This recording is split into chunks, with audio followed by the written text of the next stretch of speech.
Hello friends, तो आज हम देखेंगे FortiGate फायरवॉल पे IPsec डायलअप वीपीएन कैसे कॉन्फ़िगर किया जाता है।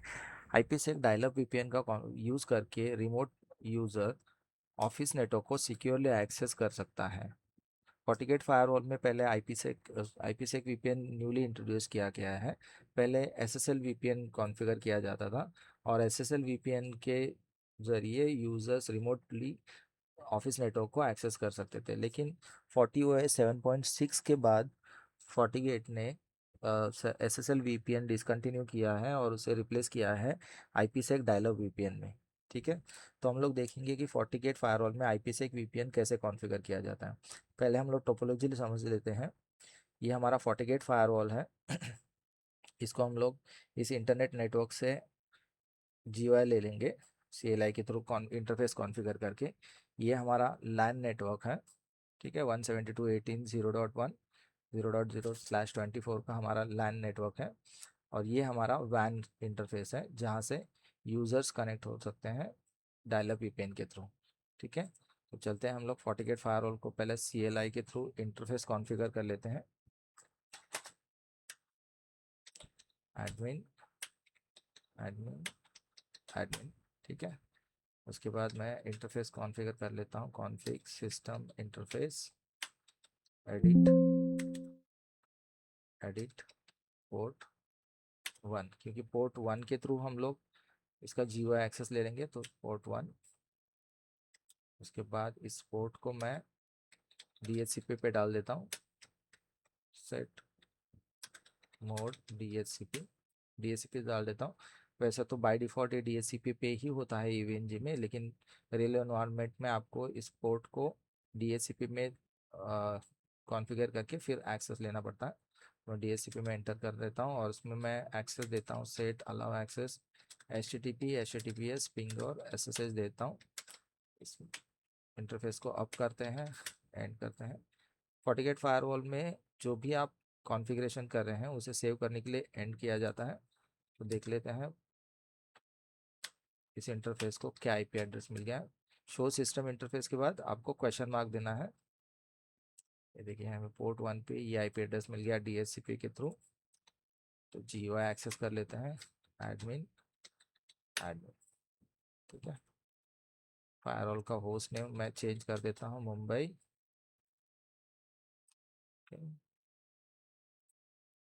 ये देखिए FortiGate फायरवॉल का हमें GUI मिल गया है। ठीक है, तो पहले हम लोग इस फायरवॉल के इंटरफेसेस कॉन्फ़िगर कर लेते हैं। याद रखिए, रिमोट VPN कॉन्फ़िगर करने के लिए हमें पहले तो इंटरफेसेस कॉन्फ़िगर करने हैं। ठीक है, FortiGate फायरवॉल पे इंटरफेसेस कॉन्फ़िगर करके हमें एक यूज़र ग्रुप क्रिएट करना है। ठीक है, और यूज़र ग्रुप क्रिएट करने के बाद उन यूज़र्स को एक स्पेसिफिक IP रेंज देना है, ताकि वो स्पेसिफिक IP से ही यूज़र जो है ऑफिस नेटवर्क के साथ सिक्योरली कनेक्ट हो सके। और हमें एक लैन सबनेट भी बनाना पड़ेगा।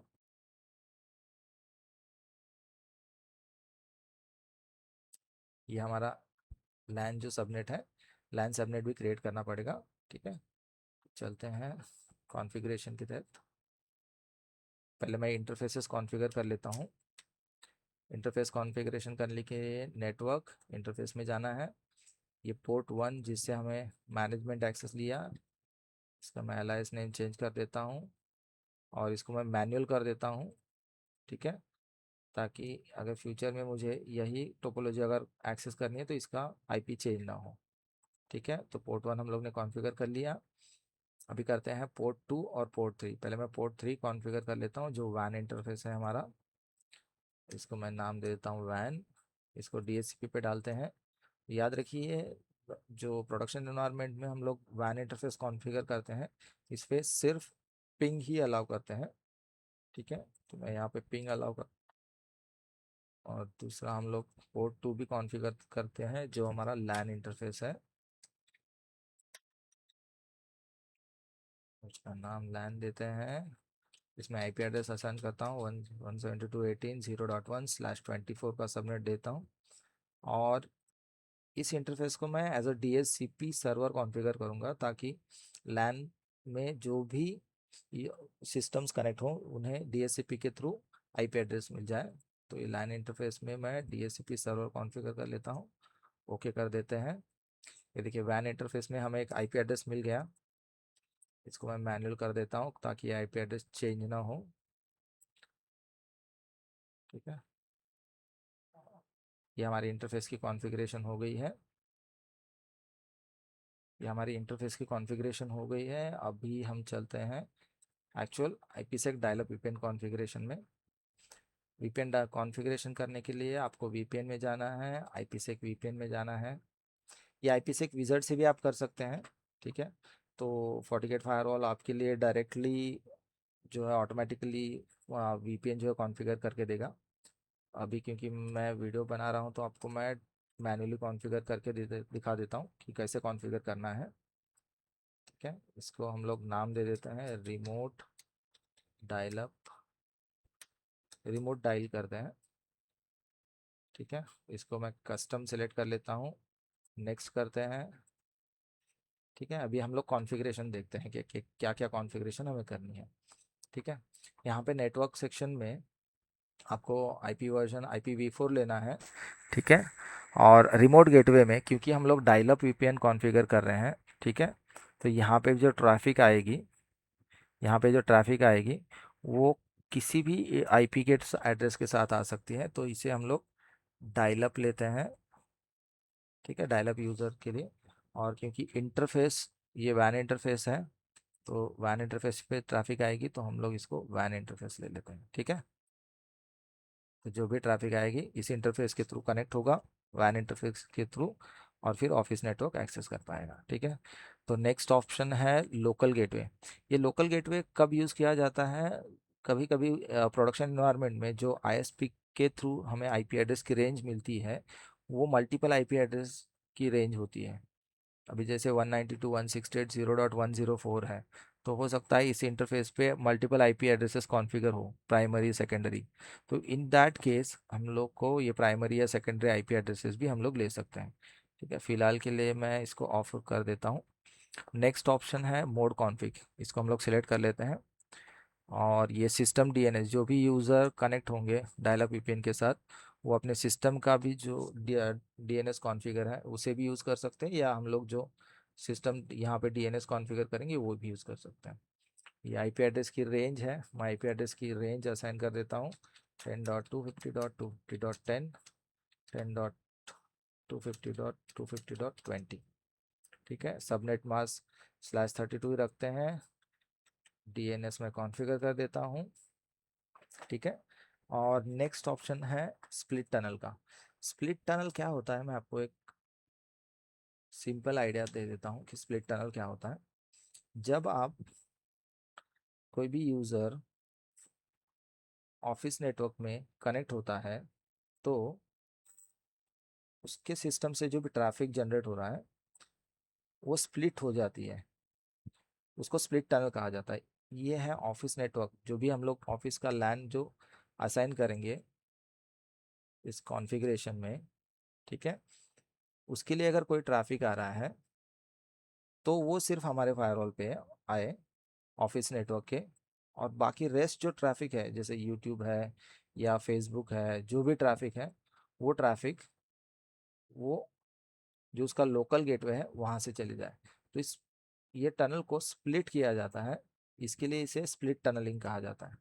ठीक है, मैं आपको दिखा देता हूँ एग्जैक्टली क्या कैसे कॉन्फ़िगर होता है।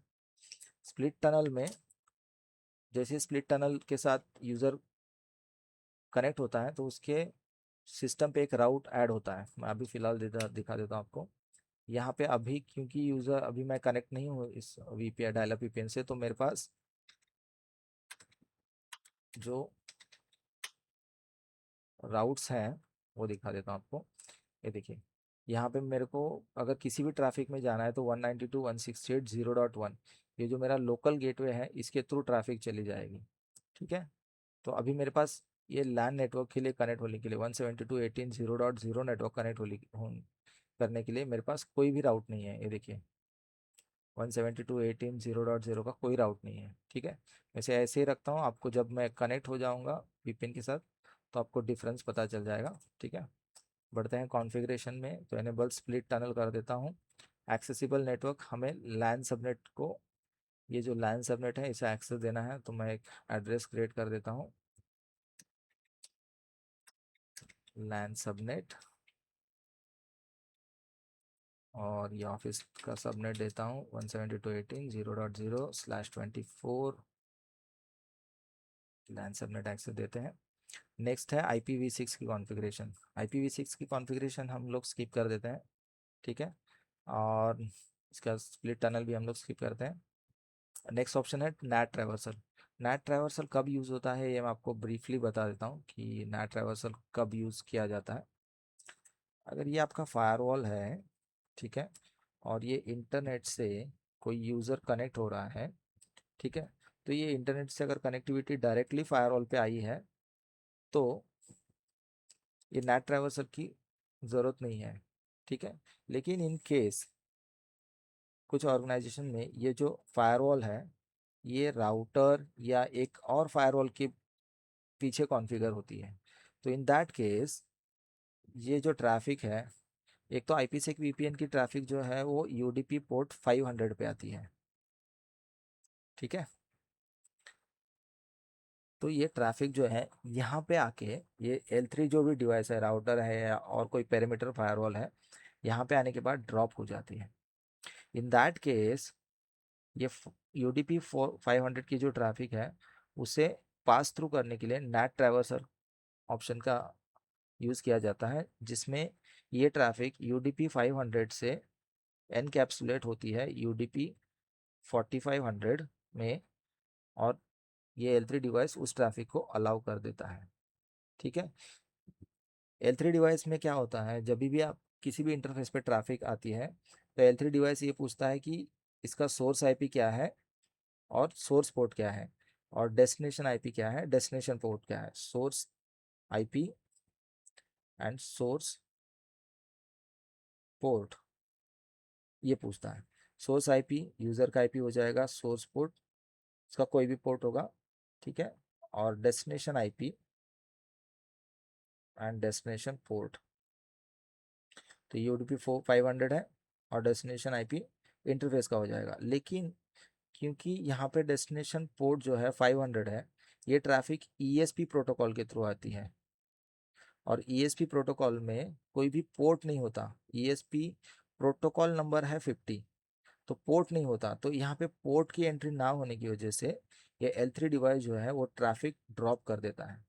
तो इन दैट केस ये ट्रैफिक को पास थ्रू करने के लिए नेट ट्रैवर्सल इनेबल किया जाता है, और नेट ट्रैवर्सल में ये UDP 500 की पैकेट और एनकैप्सुलेट होती है UDP 4500 पोर्ट में, और फिर L3 डिवाइस को पता चलता है कि इसका पोर्ट जो है वो 4500 है, तब ये ट्रैफिक जो है पास थ्रू होती है। ठीक है, और फिलहाल के लिए इतना डिस्क्रिप्शन ठीक है, इसमें हम डिटेल नहीं जाते। नेक्स्ट ऑप्शन है dead pair detection. Dead pair detection किस लिए यूज़ होता है ये भी बता देता हूँ आपको।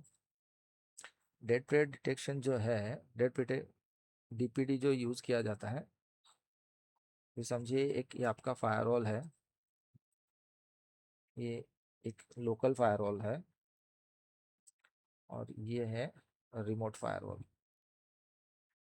ठीक है, तो इन दो डिवाइसेस के बीच में सिंक होने के लिए या लाइवलीनेस चेक करने के लिए एक प्रोटोकॉल रन होता है, BFD।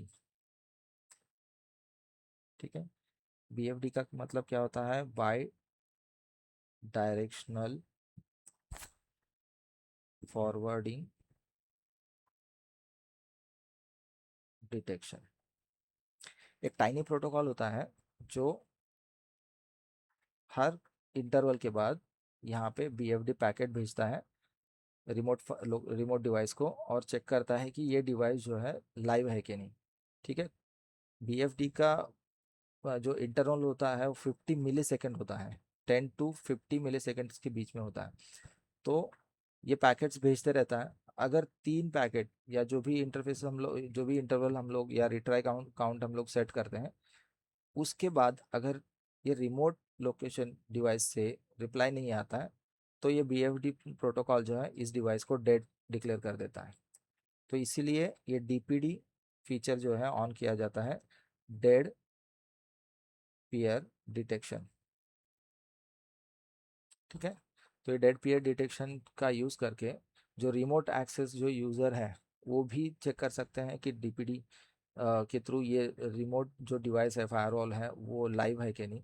डीपीडी का एक और यूज़ होता है एसडी वैन में, जहाँ पे मल्टीपल इंटरफेसेस को सिंगल इंटरफेस में कॉन्फ़िगर किया जाता है, या सिंगल रिडंडेंसी के लिए कॉन्फ़िगर किया जाता है। उस केस में भी बीएफडी प्रोटोकॉल जो है, ये दो जो आईएसपीज है, मल्टीपल आईएसपी है, इनके बीच में रन होता है और डिटेक्ट करता रहता है कि कोई आईएसपी डाउन है कि नहीं। अगर डाउन होती है कुछ इंटरवल के बाद उसको डेड मान के फिर ट्रैफिक जो है वो जो इंटरफेस एक्टिव है उसके थ्रू भेजता है। ठीक है, चलते हैं नेक्स्ट पॉइंट में। तो डीपीडी हम लोग डिसेबल भी कर सकते हैं, ऑन आइडल भी कर सकते हैं, ऑन डिमांड भी कर सकते हैं।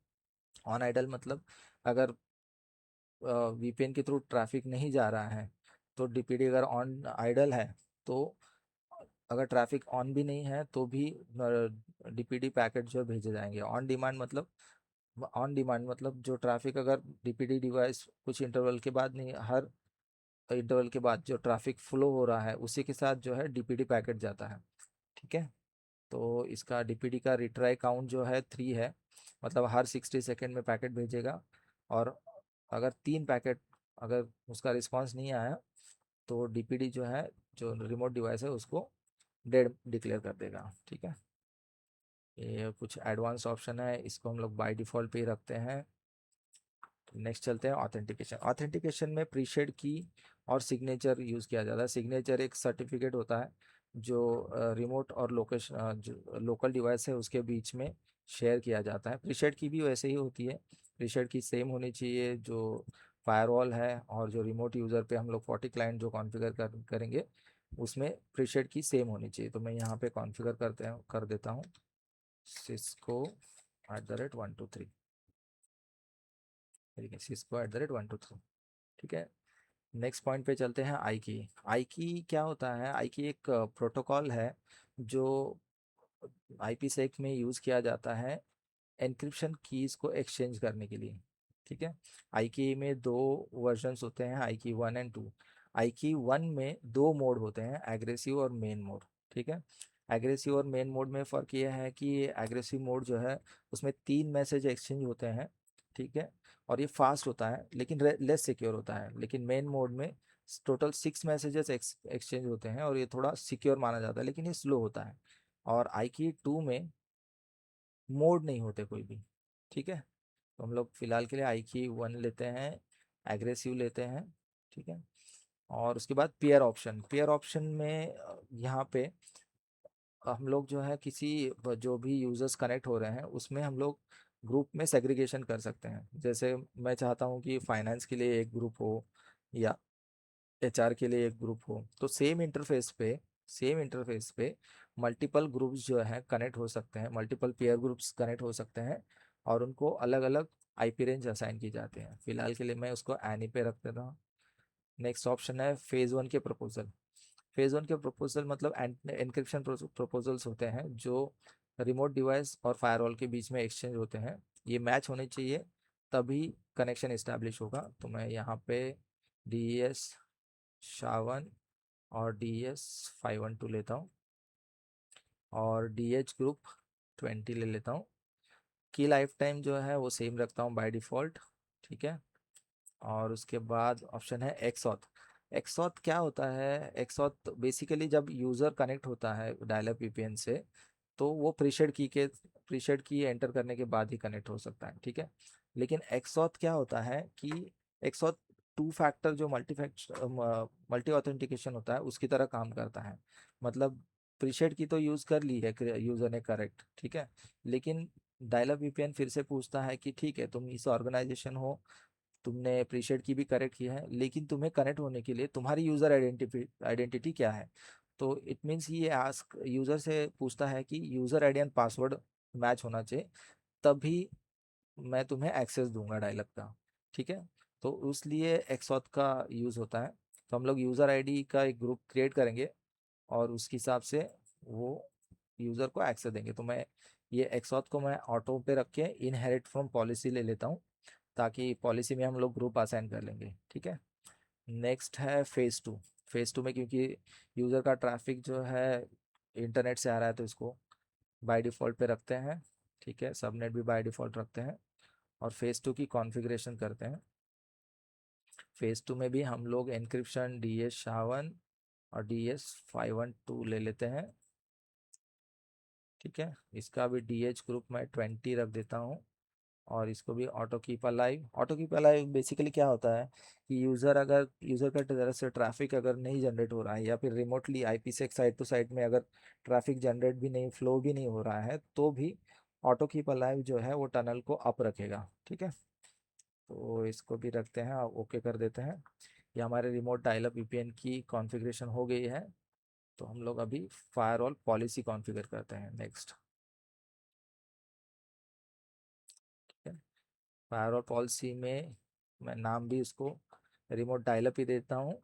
अभी रिमोट डायलअप का यूज़ ये होता है कि रिमोट VPN यूज़र को ऑफिस नेटवर्क का एक्सेस देने के लिए। तो यहाँ से रिमोट VPN की तरह ट्रैफिक आएगा और लैन पे जाएगा। ठीक है, तो इनकमिंग इंटरफेस हमारा रिमोट डायलअप VPN रहेगा, आउटगोइंग इंटरफेस हमारा लैन रहेगा, क्योंकि यहाँ से यूज़र आ रहा है डायलअप VPN के साथ कनेक्ट होके और फिर ऑफिस के लैन नेटवर्क से कनेक्ट हो रहा है। सोर्स में हम लोग एक सर्टन VPN रेंज भी ले सकते हैं। अभी फ़िलहाल के लिए मैं ऑल और एक यूज़र ग्रुप जो है, ठीक है, हम लोग ने यूज़र ग्रुप क्रिएट नहीं किया, मैं यहाँ पे एक यूज़र ग्रुप क्रिएट कर देता हूँ फटाक से। एक minute, create user group IT, इसको दे देते हैं। और अभी मैं यूज़र्स भी क्रिएट करता हूँ, लोकल यूज़र क्रिएट करते हैं हम लोग, यूज़र 1, पासवर्ड भी सेम दे देता हूँ। नेक्स्ट करते हैं, नेक्स्ट करते हैं। यूज़र ग्रुप जो हम लोग ने यूज़र ग्रुप ऐड किया था, क्रिएट किया था, उसमें ऐड कर देता हूँ IT। एक और यूज़र बना देता हूँ सेम वे में, user 2, user 2। Next, next, group assign कर देते हैं, क्लोज, सबनेट। ठीक है, तो हम लोग ने एक IT ग्रुप बनाया, उसको मैं इंक्लूड कर देता हूँ सोर्स में, ताकि जो यूज़र ग्रुप के साथ आए या यूज़र जो भी ग्रुप से आए, रिलेटेड ग्रुप से, उसको मैं एक्सेस मिल जाएगा। डेस्टिनेशन में हम लोग लैन सबनेट देते हैं, ये लैन सबनेट का एक्सेस देते हैं। ठीक है, सर्विसेज में फ़िलहाल मैं अभी, क्योंकि ये एवेल्यूशन में है, हम लोग टेस्टिंग एनवायरनमेंट में है, तो इसको ऑल सर्विसेज करता हूँ। एक्चुअल प्रोडक्शन एनवायरनमेंट में आपको पर्टिकुलर सर्विसेज देनी पड़ती हैं, इसको ऑल करते हैं। नेक्स्ट, हमें नेट की ज़रूरत नहीं है, नेट डिसेबल रख देता हूँ, ऑल सेशन।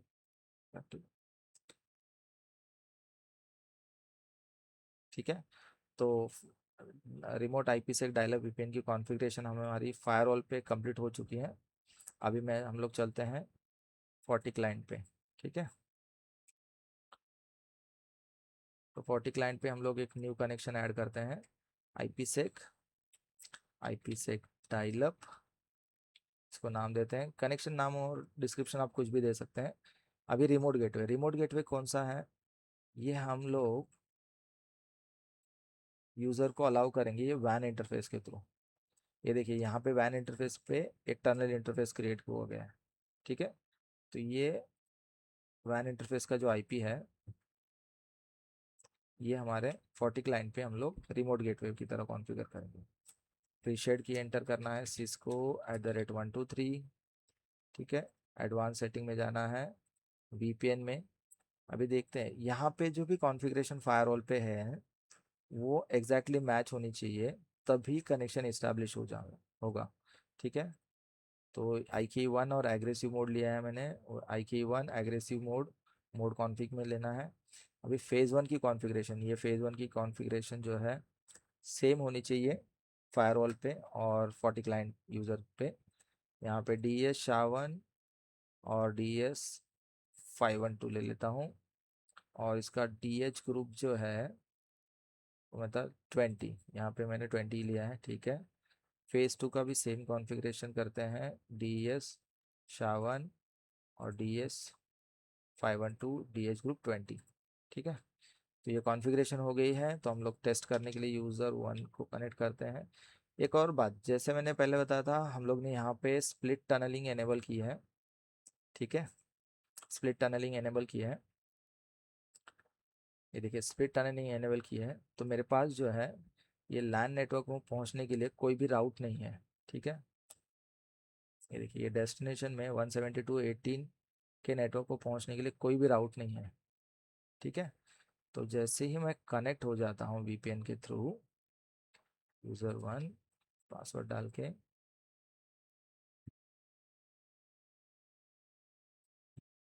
ठीक है, अभी मैं कनेक्ट हो गया हूँ,